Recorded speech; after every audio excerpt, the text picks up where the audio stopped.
રાધે રાધે, જય સિયારામ. આપણે રૈદાસજીનું ચરિત્ર ચાલે છે અને રૈદાસજીના ચરિત્રમાં કાલે આપણે જોયું કે ભગવાન એના ઘરે પારસમણી દેવા આવે છે અને એમ કે છે તમારા ઘરવાળાની હાથની કઢી પકોડી ખાવી છે. હા. તો રૈદાસજી કે ઠીક, તો જમાડ્યા રૈદાસજીએ. પછી ભગવાન પારસમણી આપે છે કે લ્યો રૈદાસજી આ પારસમણી. તો રૈદાસજી શું કહે છે, અરે આ પથ્થરના ટુકડાને મને ક્યાં આપો છો, મારે આ પથ્થરના ટુકડાનું કોઈ કામ નથી. હા. ભગવાન પારસમણી આપે છે અને રૈદાસજી એમ કે છે મારા માટે પથ્થરનો ટુકડો છે. બોલો હા.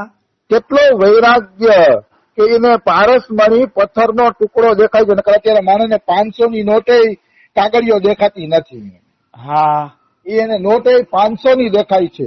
તો કે આ તો પથ્થર છે, પથ્થરથી મારું કામ બનવાનું નથી, આવું કે છે. તો કબીરદાસજીએ એક પદમાં પારસમણીને પથ્થર કીધો છે. એ પદ જોઈએ, બહુ મસ્ત પદ છે. હા. નિર્ધન કો ધન રામ હમારો, નિર્ધન કો ધન રામ. મતલબ અમારા જેવા નિર્ધન નું ધન તો રામ નામ જ છે. રામનું નામ ઈ જ અમારું સાચું ધન છે. હા. નિર્ધન કો ધન રામ હમારો, નિર્ધન કો ધન રામ. ચોર ન લેવે ઘટી નહીં જાવે, કષ્ટ में આવે કામ.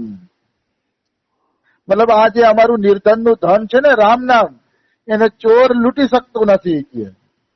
હા. એ ક્યારેય ઘટતું નથી. મતલબ બીજો પૈસો તો વાપરીએ ને તો ઘટે. કબીરજી કે રામ નામ વાપરવા છતાંય ઘટતું નથી. અને કષ્ટ में આવે કામ. અને ભગવાનનું નામ કષ્ટમાં કામ આવે છે. જો દ્રૌપદીની લાજ લૂંટાતી હતી, ભરી સભામાં દ્રૌપદીની લાજ લૂંટાતી હતી, ચારે તરફથી દુષ્ટ લોકો એની હસી મજાક કરી રહ્યા હતા. 5 પાંડવો હાજર હતા પણ કાંઈ બોલી શકતા નહોતા. હા. ભીષ્મ પિતામહ જેવા મૌન હતા, એ ભીષ્મય મૌન ધારણ કરીને બેઠા હતા. તો વિચારો તમે અહીંયા કોણ કામ આવ્યું? હા. તો કે આવા કષ્ટમાં ભગવાનનું નામ કામ આવ્યું. દ્રૌપદી જયારે બોલી, હે ગોવિંદ, હે દ્વારકા વાસીન ગોવિંદ દેવ દેવ જગત પતે, કૌરવમ પરિભૂતા નામ કિમ ન જાનાસી કેશવ. હે કેશવ, હે દ્વારકા વાળા, કે હું આ કૌરવોના સાગરમાં ડૂબી રહી છું, તું કેમ મને મતલબ તારી પાસે બોલાવતો નથી? હા.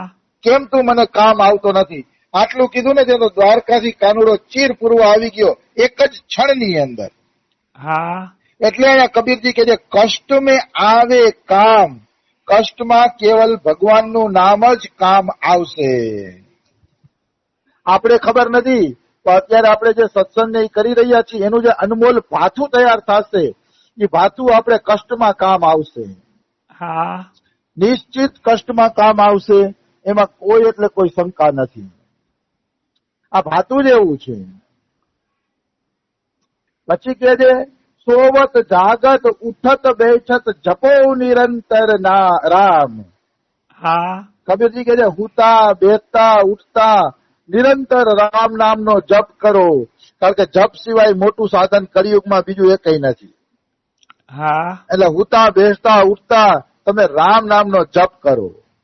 હા. પછી કે દિન દિન હોત સવાઈ દૌલત, ખૂટત નહીં છદામ. મતલબ ભગવાનનું નામ જેટલું તમે વેચશો તો એવું ને એવું સવાયું સવાયું થતું જશે. હા. ભગવાનના નામની દોલત ક્યારેય ખૂટતી નથી. એ તો સવાઈની સવાઈ થતી જાય છે અને એક છદામે એમાં ખૂટતું નથી. મતલબ ખૂટશે નહીં ક્યારે. આ તો સવાઈની સવાઈ વધતી જ જશે, એવી દોલત છે. હા. અંતકાલ મેં છોડી ચલત સબ પાસ ન એક બદામ. અંતકાળમાં બધું છોડીને વયું જવું પડશે.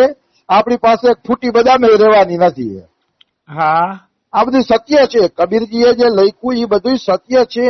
એમાં મતલબ એક તિલ ભાર પણ સંશય નથી. ખરેખર ગમે એટલું ભેગું કરશી તો એક બદામ જેટલું આપણા ભેગું આવવાનું નથી. બિલકુલ.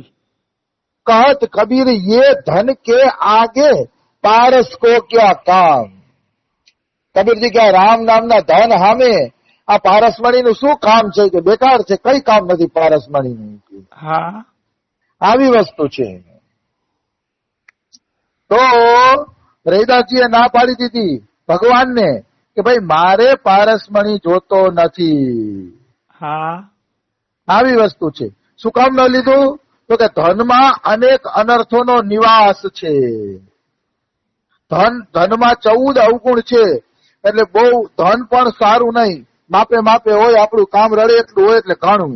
બિલકુલ. ધનમાં કેવા અવગુણ રહેલા છે એમાં અહીંયા જયદેવજીનો પ્રસંગ આપ્યો છે, એ આપણે લઈએ. હા બહુ દિવ્ય અને સુંદર પ્રસંગ છે. હા પશ્ચિમ બંગાળમાં જયદેવ કવિ જેને ગીત ગોવિંદ લખ્યું એ જયદેવજી એક મહાન ભક્ત થયા છે. હા જોજો ધનનો શું અવગુણ છે એનો આ પ્રસંગ છે. હા તો એ જયદેવ કવિ એક વખત રાજ દરબારમાં સત્સંગ કરવા માટે ગયા. હા તો રાજ દરબારમાં સત્સંગ કરવા ગયા ને તો રાજા ખૂબ પ્રસન્ન થયા એના સત્સંગથી, અતિશય પ્રસન્ન થયા. અને રાજાએ એને ખૂબ ખૂબ ધન આપ્યું, પોટલું ભરાય એટલું ધન આપ્યું. હા તો પોટલું ભરાય એટલું ધન આપ્યું ને તો ભાઈ જયદેવ કવિએ ના પાડી કે ભાઈ મારે આટલું ધન જોતું નથી, હું તો ઝૂંપડામાં પત્ની સાથે રહું છું, આટલું ધન હું ક્યાં હાચવી શકી, હા મારે ક્યાં આટલું બધું ધન હાચવવું કે મારે આ ધન નથી જોતું. રાજા કે ના મારે તમને દેવું જ છે, તમે લઈ જ જાવી કે મારે ના જોઈએ. તો અંતે રાજાએ આપ્યું એટલે જયદેવજી પોટલું લઈને, ધનનું પોટલું લઈને ઘર તરફ હાલતા થયા. હા હાલતા થયા ને રસ્તા વચ્ચે 4 ચોર મળ્યા જયદેવ કવિને. હા એ 4 ચોર એમ કહે છે કે અમારે તમારા ગામ જ જવું, ચાલો સાથે સાથે હાઈલા જઈએ. હા મૂળ તો એના મનમાં લોભ હતો પણ સાથે સાથે જવાની વાત કરી એમ. હા તો જયદેવ કવિ કે ઠીક. જયદેવ કવિ ઓળખી ગયા કે છે આ ચોર. હા ઓળખી ગયા હતા. જયદેવ કવિને તો ધનમાં મોહ હતો નહીં, એ તો મહાપુરુષ હતા, ભગવત પ્રાપ્ત મહાપુરુષ. એને ભલાવરી ધનની અંદર મોહ થોડો થાય એમ. ના. એટલે એને ધનની અંદર મોહ નહોતો. એટલે એને કીધું કે લ્યો ભાઈ આ ચારેય જણા તમે વેચી લેજો, આ ધન જ તમે લઈ જાવી. હા ચારેય જણા લઈ લ્યો તમે. હા એટલે ઓલા ચોર લોકોને શું થયું કે અત્યારે તો આ ધન આપી દે છે પણ આગળ જતા પાછળથી રાજા પાસે આપણી ફરિયાદ કરશે. હા રાજા પાસે ફરિયાદ કરીને આપણે પકડાવી દેશે અને એનું ધન બધું આપણી પાસેથી પાછું લઈ લેશે. હા એટલે આને છે ને કે હાથ પગ કાપીને કુવામાં નાખી દો એટલે મરી જાય, એટલે આપણે કઈ ઉપાધિ નહીં કે આ ધન આપે છે ને અવિષ્યાની કઈ ચાલાકી છે. હા તો જયદેવ કવિના હાથ પગ કાપીને કુવામાં નાખી દીધા. કેના કારણે? ધનના કારણે. હા જો એના ભેગું એટલું ધન ન હોત તો કઈ ઉપાધિ ન હોત, કઈ ચિંતા ન હોત. બિલકુલ. પણ આટલું ધન હતું એટલે જયદેવ કવિને તકલીફ પડી. હા હાથ પગે કપાવવા પડ્યા ને કુવામાં પડવું પડ્યું. પણ ધન્ય છે જયદેવ કવિને, કુવામાં પણ ભગવાનના કીર્તન કરવા માંડ્યા. હા કારણ કે ભગવાનના ભક્તને કોઈ વસ્તુ અસર કરતી નથી, એટલે કુવામાં પણ હરિનામ સંકીર્તન ચાલુ કરી દે છે. હા ભગવાન નામ ચાલુ કરી દે છે કુવાની અંદર પણ. તો એ ભગવાન નામ લેતા હતા ને ત્યાં ત્યાંથી કોઈ દેશનો રાજા નીકળો એ કુવા પાસેથી. હા અને જયદેવ કવિના કીર્તન એને ગમી ગયા ને એટલે એને જયદેવ કવિને બહારે કાઢ્યા. હા બહારે કાઢીને પોતાના રાજ્યમાં લઈ ગયો. પછી તો એની ભાઈ નિત પ્રતિ સત્સંગ સાંભળે રાજા. હા રાજા એના સત્સંગથી એટલા પ્રભાવિત થયા ને કે વાત ના પૂછો. હા રાજાને એમ થઈ ગયું કે આ દિવ્ય જીવ છે, આના કોઈ હાથ પગ કાપી નાખ્યા છે. પૂછ્યું કોણે તમારા હાથ પગ કાપ્યા? તો કે રેવા દો ને રાજા, કે મારી કિસ્મત હતી તો કપાઈ ગયા, કે આપણે સત્સંગ કરીને મજા કરીએ કે. હા તો એને ચોર લોકોનું નામ ન દીધું. કેટલી સહનશીલતા. હા પછી એક દિવસ રાજાએ મોટો ઉત્સવ કર્યો. હા મોટો ઉત્સવ કર્યો તો ઓલા 4 ચોર લોકો હતા ને એ 4 ચોર પણ એ ઉત્સવમાં સામેલ થઈ ગયા. હા સાધુનો વેશ ધારણ કરીને સામેલ થઈ ગયા. હા કે ભાઈ આપણે રાજા પાસેથી કઈક ચોરવા મળી જશે, આવડો ઉત્સવ હાલે છે તો ક્યાંકથી હાથ મારી લેશી. એટલે ચારેય લોકો એમાં ચોરી કરવા માટે ભેગા થઈ ગયા. તો જયદેવ કવિ ઓળખી ગયા કે આ ચારે ચાર જણા સાધુ નથી, ચોર છે. જયદેવ કવિ એ વાતને ઓળખી જાય છે. પણ ધન્ય છે જયદેવ કવિને, એનો સાધુનો વેશ હતો ને એટલે એનો ખૂબ આદર કર્યો જયદેવ કવિએ. હા કેટલી બધી ક્ષમાશીલતા હોય છે સંતોમાં. જેને હાથ પગ કાપી નાખ્યા એ જ ચોરને જયદેવ કવિ ઓળખી ગયા તો એની સેવા કરે છે, હા એને આદર આપે છે. અને રાજાને શું કહે ખબર છે? આ ચારે ચાર તો મારા ખાસ ભાઈબંધ છે, એ કહે મોંઘેરા મહેમાન છે, એનું તો ખાસ સ્વાગત કરજો તમે, એ કહે ખાસ એનું સ્વાગત થવું જોઈએ. અને રાજાને કેવડાવીને એનું ખાસ સ્વાગતની વ્યવસ્થા કરી જયદેવ કવિએ. હા પછી તો ઓલા ચારેય ચોરને રાજા અલગ ઓરડામાં લઈ ગયા. રાજમહેલમાં અલગ ઓરડો આપ્યો રહેવા માટે.